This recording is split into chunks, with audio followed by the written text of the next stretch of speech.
Hi there, Physics 152 students, and welcome. You probably realized from the fact that you had to scroll way down to the bottom of the practicals page to see this video that this week is the last practicals week.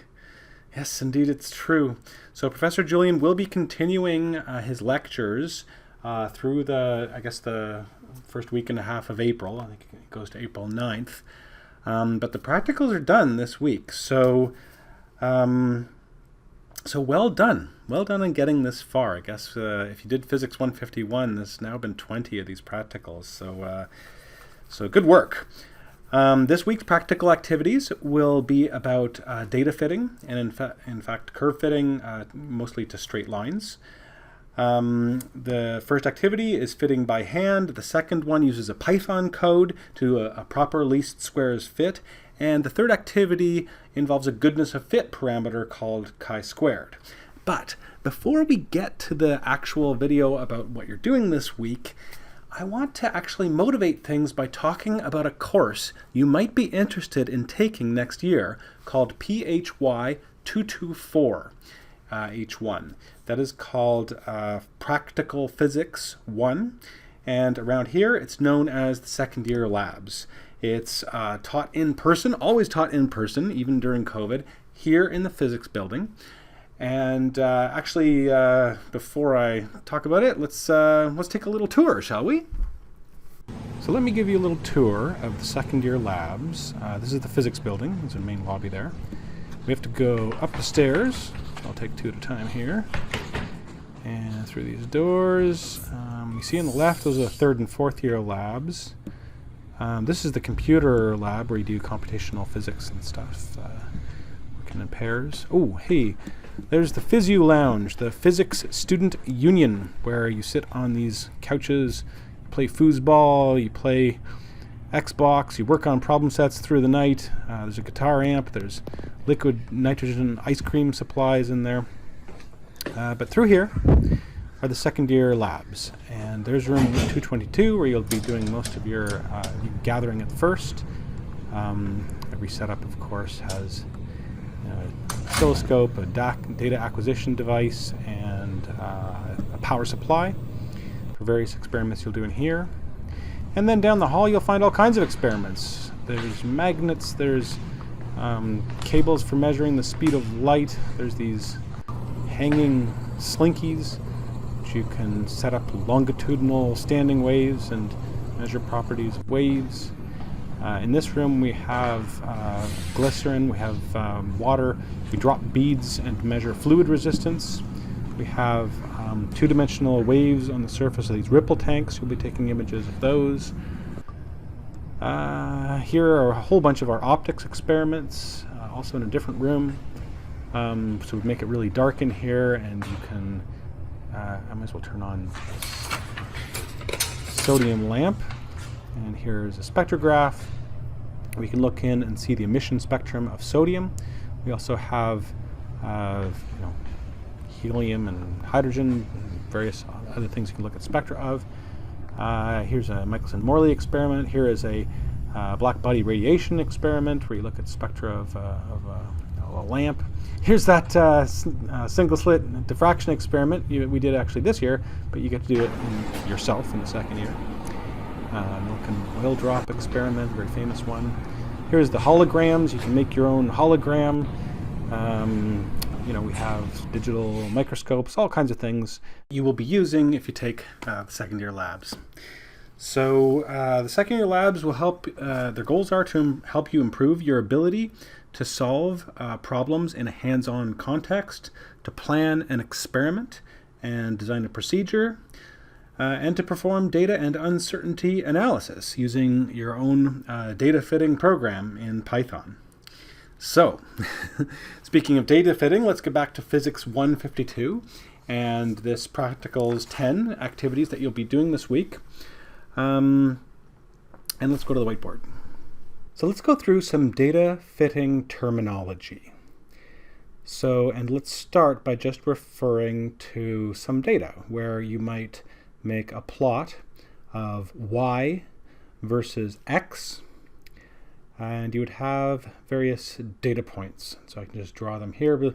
Each point would be a XY pair, and you might have uncertainties in the Y measurement that you're making. So I'll draw those as error bars. Now, first thing is that this X, the horizontal variable, is called the independent variable, X. This is the quantity that is varied in an experiment. So typically an experimenter turns a knob or something and chooses the independent variable. It's chosen. The dependent variable, in this case, is Y. It's on the vertical axis. This is the quantity whose value changes because of the changes in the independent variable. So typically this is measured. So you make a change in X, you measure Y. Uncertainty, which I'll call U, often this is the plus or minus uncertainty in the Y variable that you are measuring, the dependent variable. A model. A model is some formula or relation that represents the physical system. Okay, this is the curve, that blue curved line that you're plotting. Residual, lowercase r. This is Y experimental, your measured Y, minus your Y fit, where the Y fit is a function of X. So you choose your X, the fit or the curve, the model, predicts a value Y fit, and the residual is what you measure minus the prediction. A residual plot versus X should look random. If you make a plot Y, R versus X here, then some of your values should be positive, around half of them should be negative, and it should just look randomly scattered around. A trend, like some sort of shape in the residual plot, is bad. Trends mean that your model has failed to take into account something.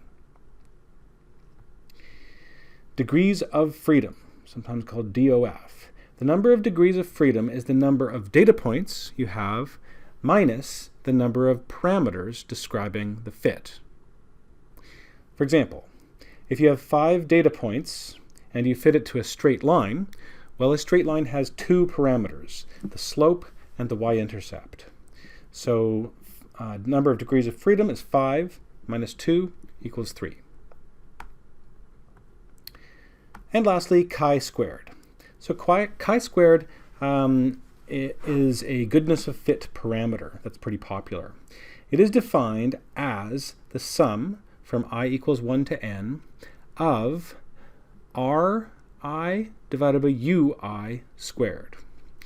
So Ri are the residuals of all the data points, which is the y values you measure minus the y from the fit, predicted values. And U sub I is the uncertainty in these y measurements. Now it turns out that the expected value of chi-squared is approximately equal to the number of degrees of freedom. So if you have this 3 degrees of freedom and you make a fit, you would actually expect chi-squared for this best fit to be around 3.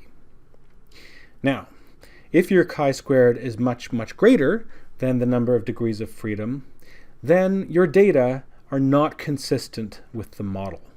Your residuals are too high, basically, so something is wrong. And perhaps you need to change your model or maybe add another parameter to your model or something's going on there. Now, sometimes I've found that the chi-squared might be much less than the number of degrees of freedom. In this case, you would say that the fit is too good to be true, okay? You've got residuals that are a lot smaller than what is predicted by your uncertainties. And I have often found that that means that you have overestimated your uncertainties somehow. So, that's it. I think you're all ready for the pre-practical quiz this week, the 10th one, and then also you should be ready for the last practical. So I hope you enjoy it, and the things go well in your breakout rooms, I would strongly encourage you to get contact information for the students that you have met in this course. You guys are a cohort. You're the first years that came during COVID, and it's a very special time. And so I would get on Facebook or make groups, or whatever it is, however it is you want to get together. Try to keep in touch for sure over the summer, and maybe get together if things start opening up. Get together in the park or something like that, or maybe just outside the physics building. There's a whole a place you can play frisbee in between Lashmiller and McLennan.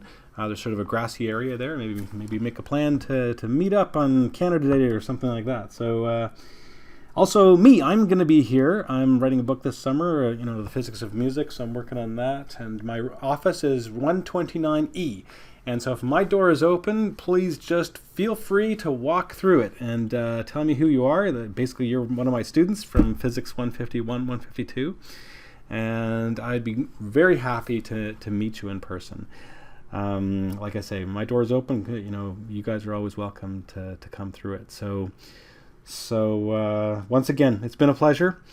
Take care, and I do hope to see you around either in the summer or maybe in the fall when you're here for the second year labs. Bye-bye.